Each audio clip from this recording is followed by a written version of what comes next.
నిజామాబాద్ జిల్లా బోధన్ పట్టణంలోని ప్రజా గ్రంథాలయంలో సోమవారం నూతన కంప్యూటర్లను బోధన్ నియోజకవర్గ ఎమ్మెల్యే సుదర్శన్ రెడ్డి ప్రారంభించారు. ఈ సందర్భంగా ఆయన మాట్లాడుతూ ఆన్లైన్ విద్యను అభ్యసించేందుకు వీలుగా జిల్లా గ్రంథాలయ చైర్మన్ అంతిరెడ్డి రాజిరెడ్డి అభ్యర్థన మేరకు గ్రంథాలయ శాఖకు ప్రస్తుతం 5 కంప్యూటర్లను ఇవ్వడం జరిగిందని తెలిపారు. ప్రస్తుతం డిజిటల్ యుగంలో విద్యార్థులు టెక్నాలజీని సద్వినియోగం చేసుకుంటూ విద్యలో ఉన్నతిని సాధించాలని ఆకాంక్షించారు. సీఎం రేవంత్ రెడ్డి నేతృత్వంలో తెలంగాణ రాష్ట్ర ప్రభుత్వం విద్యారంగానికి ప్రాధాన్యత ఇస్తోందని ఆయన స్పష్టం చేశారు. ఈ కార్యక్రమంలో గ్రంథాలయ చైర్మన్ అంతిరెడ్డి రాజిరెడ్డి, రాష్ట్ర ఉర్దూ అకాడమీ చైర్మన్ తాహిర్ బిన్ హుందాన్, కూడా chairman Keshavenu, PCC delegate Gangashankar, పట్టణ కాంగ్రెస్ అధ్యక్షులు పాషా మొయినుద్దీన్, పలువురు కాంగ్రెస్ పార్టీ ప్రముఖ నాయకులు, స్థానిక ప్రజాప్రతినిధులు, గ్రంథాలయ నిర్వాహకులు, సభ్యులు, విద్యార్థులు, కాంగ్రెస్ కార్యకర్తలు తదితరులు పాల్గొన్నారు.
ఎవరికి సంబంధించి వాళ్ళు స్విచ్చెస్ ఉంటాయి, ఇవాళ మొబైల్లో చేసుకొని కనెక్షన్ చేసుకుంటారు.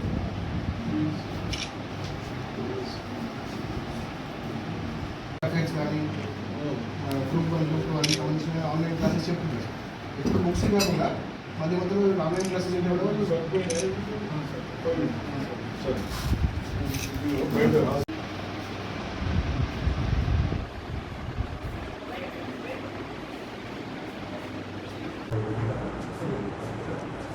మీరు విద్యార్థులు ఎడ్యుకేషన్ చేసుకున్న విద్యార్థులు రేపు ఏదన్నా ఎగ్జామ్కి అపీర్ కావటానికి మీరందరూ బోధన్ గ్రంథాలయంలో వచ్చి విద్యాభ్యాసనం చేసుకుంటున్నారు, బుక్స్ చదువుతూ ఉన్నారు. అదేవిధంగా మీ చైర్మన్ రాజిరెడ్డి గారు పిల్లలు బాగా స్ట్రెంత్ వస్తూ ఉంది, ఇంట్రెస్ట్గా చూస్తూ ఉన్నారు. వాళ్ళ కంప్యూటర్స్ కూడా ఉంటే కొద్దిగా ఇంకా బాగుంటుందన్న ఉద్దేశంతో వారు మీ ఆలోచన మా దృష్టికి తెచ్చిన తర్వాత తప్పనిసరిగా మీ అందరూ మంచి విద్యావంతులు, అన్నిట్లో బాగుండాలి, బాగా చేయాలన్న ఉద్దేశంతో మరి ప్రస్తుతానికి 5 కంప్యూటర్స్ ఇప్పుడు ఇచ్చడం జరిగింది.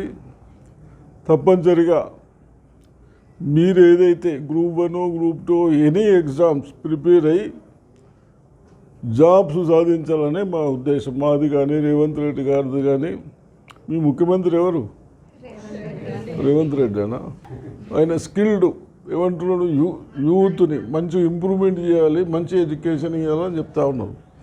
గవర్నమెంట్ స్కూల్లో కూడా టీచర్స్ని అభినందిస్తున్నాము. మొన్న నుంచి ఇప్పుడు మొన్న కూడా మనకు సాలూరులో 95% పాస్ అయ్యారు. పాసే కాకుండా మార్కులు కూడా అబోవ్ 500 అబోవ్ వచ్చినాయి అవుట్ ఆఫ్ 600కు.